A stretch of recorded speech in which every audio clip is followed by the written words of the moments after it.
আল্লাহ না না, এখনো আমি নবী খুশি হইতে পারি না। আল্লাহ বলেন বন্ধুগণ, জান্নাত দেখাইলাম, জাহান্নাম দেখাইলাম, আরশ কুরসি লৌহ কলম সবকিছু দেখাইলাম, ইয়া রাসূলুল্লাহ আমার নূরানি চেহারাও আপনি নবীকে দেখাইলাম, আপনার সাথে কথা বললাম। তোর পাহাড়ে যখন ওয়াকাল্লামাল্লাহু মুসা তাকলিমা, আমি মুসা নবীর সাথে কথা বলতাম, আমি প্রত্যেকবার বলতাম মুসা রে তোমার জুতাটা কুনিয়া তোর পাহাড়ে উঠে। কিন্তু আপনি নবীর সাথে কথা বলার সময় কোন প্রকার পর্দা মেনটেন করি না, কোন প্রকার আমি নবী আমি আল্লাহ আবার ব্যবহার করি না, আমি সরাসরি আপনি নবীর সাথে আপনি নবীর কদমে গোলাম আল্লাহ আমার আরশ আযমকে ভঙ্গ করেছেন। ইয়া রাসূলুল্লাহ নবী আপনার সাথে সব কিছু করলাম, নবী আপনার সাথে দেখা দিলাম, সাক্ষাৎ দিলাম, সব কিছু অবলোকন করাইলাম। নবী এখনো বলতেছেন বেদার। নবী জানতে চাই কোন কারণে নবী বেদার, ওই কারণটাও আমি আল্লাহ পূরণ করব। জোরে বলুন সুবহানাল্লাহ। ওই সময় আমার নবী আল্লাহ রব্বুল ইজ্জতের দরবারে বলেন, আল্লাহ আমি তো আপনাকে দেখলাম, আপনার সাথে কথা বললাম, আপনার জান্নাত জাহান্নাম সবকিছু দেখলাম, আমাকে মেরাজ করাইলেন, কিন্তু এই কারণে আমি নবী খুশি হইতে পারি না। কোন কারণে খুশি হইতে পারি না? আমি নবী ঘোষণা দিলাম যতক্ষণ পর্যন্ত আমার কোটি কোটি গুনাহগার উম্মতে আপনি আল্লাহর সাথে মেরাজ না করবে। আল্লাহ বলতে চাই আমি একা শুধু মেরাজ করেছি, আমার কোটি কোটি উম্মতকে আপনার সাথে মেরাজ করব না। আল্লাহু আকবার, আল্লাহু আকবার। আল্লাহ জানতে চায় আমি একা শুধু মেরাজ করেছি, এই মেরাজ আমি মানতে পারি না, এই মেরাজ আমি সন্তুষ্ট না। আমি নবী ঘোষণা দিলাম যতক্ষণ পর্যন্ত না আমার প্রত্যেকটা উম্মত আপনি আল্লাহর সাথে মেরাজ না করবে, ততক্ষণ পর্যন্ত আমি নবী খুশি হইতে পারবো না। জোরে বলুন মারহাবা। নবী আমার আনন্দের সময় উম্মতের কথা বলে না।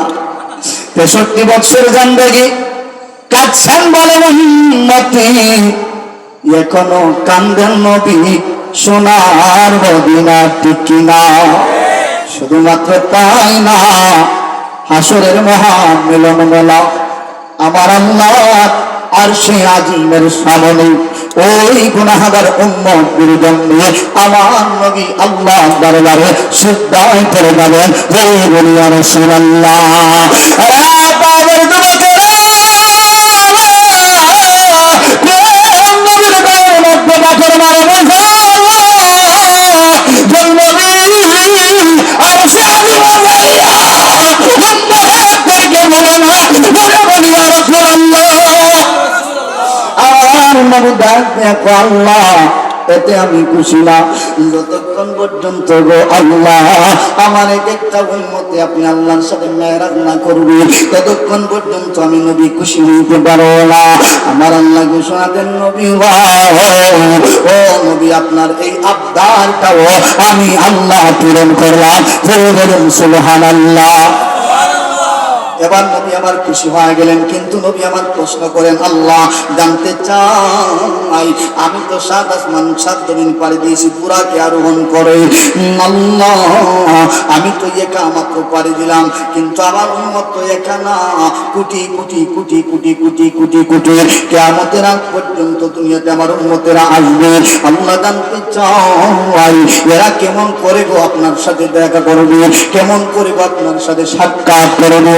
আল্লাহ বলেন বন্ধু চিন্তা করিয়েন না, আপনি 7 আসমান 7 জমিন পাড়ি দিয়া সিদরাতুল মুনতাহার উপর থেকে আসিয়া আমি আল্লাহর আরশে আজিমে আসিয়া আমার সাথে মেরাজ করেছেন, কিন্তু আপনার উম্মতেরা 7 আসমান 7 জমিন পাড়ি দেওয়া লাগবে না, সিদরাতুল মুনতাহার উপরে আসা লাগবে না, আরশে আজিমে আসা লাগবে না। আল্লাহ তাহলে কি উম্মতেরা আপনার দেখবে না? আল্লাহ বলেন অবশ্যই অবশ্যই আপনার উম্মতেরা আমি আল্লাহকে দেখবে। বলেন সুবহানাল্লাহ।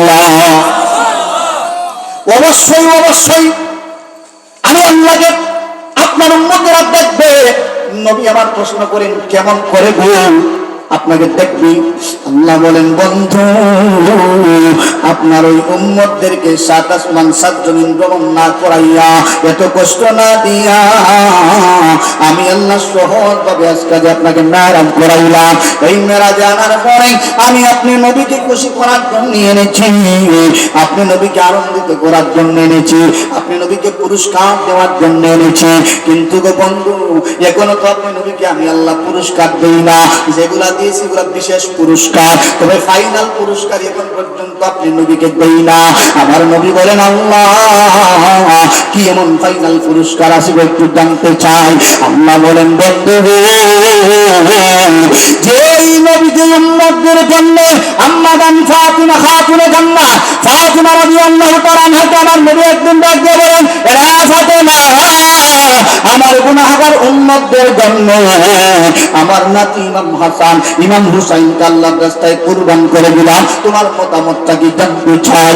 আম্মা জান ফাতিমা রাদিয়াল্লাহু তাআলা আনহা জবাব দেন ইয়া রাসূলুল্লাহ আমি আমার ইমাম হাসানের হুসাইনের কুরবানি মানি কিন্তু ইমাম হুসাইনের কুরবানি মানি না। আমার নবী কয় গো মা কি জন্য মানো না জানতে চাই, কোন কারণে মানো না। এবার আমার নবী ডাক দিয়ে বলেন রে ফাতিমা কি এমন কারণ আছে কোন কারণে মানো না। আমার উম্মতদের নাজাতের জন্য কি তোমার সন্তান কুরবানি দিতে রাজি না? বলে নবী না গো না, আমি আপনার উম্মতের নাজাতের জন্য আপনার উম্মত আমার উন্নত সন্তানকে কুরবান করতে রাজি না। বলে কোন কারণে রাজি না, কোন কারণে রাজি না একটু জানতে চাই। আমার নবী ডাক দিয়া বলেন রে ফাতিমা তোমার কারণ কি, কারণটা জানাও। খাতুনে জান্নাত ফাতিমা বলেন ইয়া রাসূলুল্লাহ আমি নিজের চোখে দেখেছি উম্মতি বলে ঘরের ভিতরে ঘরের বাহিরে হুজরাখানার ভিতরে হুজরাখানার বাহিরে মাঠে ঘাটে মসজিদে নববীতে কত চোখের পানি চলছে উম্মতি বলে ও নবী জানতে চাই আমার ইমাম হুসাইনের কুরবানি কি উম্মতের নাজাতের কোনো কারণ হইবে আল্লাহু আকবার বলেন ইয়া রাসূলুল্লাহ জানতে চাই আপনার উম্মতের জন্য কি আমার ইমাম হুসাইনের কুরবানি কোনো নাজাতের ওসিলা হইবে? আমার নবী বলেন ফাতেমা রে ও ফাতেমা চিন্তা করিও না, চিন্তার কোনো কারণ নাই।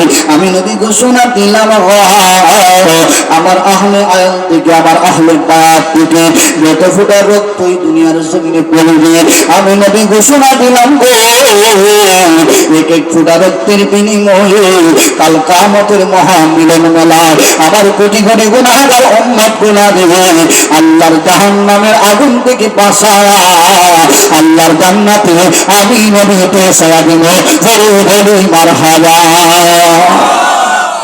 সেই নবী আর স্বাধীন দেওয়ার পরে আমাদেরকে